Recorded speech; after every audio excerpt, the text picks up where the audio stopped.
I'm Ricky Coleman. I moved to Oregon about 2.5 years ago from northern Idaho. My name is Colin Daniels. I moved out here from the Great Plains state of Missouri. My name is Andre Pruitt.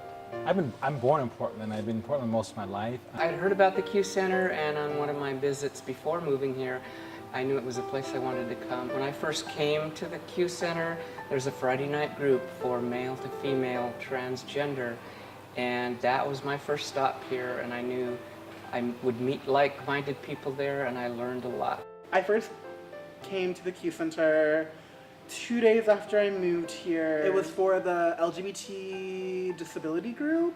I signed up to volunteer because, I wasn't going to school, I didn't have a job, and I was like, I might as well volunteer. And then I've been here ever since. There was a strong connection of African Americans, gay, bisexual men coming together, and we had a meeting, and it taught me the importance of a community. And so when the center was over us on the waterfront, I wanted to go see the place to find that connection, and it was more than what I expected. Well, a friend told me about the ERA program here at Q Center, and I thought, well, I should go check that out. There's a narrative group starting up, which I was a little hesitant about, writing my own stuff and reading it in front of people, but it turns out it was one of the best experiences of my life. And we decided to have some of us do a stage presentation of what we'd written about, some very personal things in our lives, very poignant and very funny, and it did a performance in front of about 130 people. It was one of the best events I've ever gone to. I really didn't have any other community out here other than that, and if I move somewhere, community is important. It's integral to people's survival. You have to have a community or else you die. The Q Center has been there for me through a lot. And so and I met a lot of people that I would not have met otherwise. I'm gonna stop before I cry. With the climate of the community towards gay, lesbian, transgender, equestrian, youth, queer, however you identify, I think without the Q Center it could be a devastating place in this world. We all need a place where we can go to where we don't have to question who we are, we don't have to explain who we are, and we can just be. A place where we can sit and connect and know that we're okay. A place that we don't have to be fearful. Without a Q Center would eliminate that place and that safety and that connection.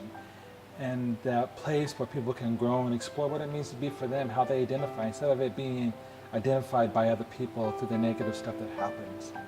Without the ERA program here, I wouldn't have met these great people.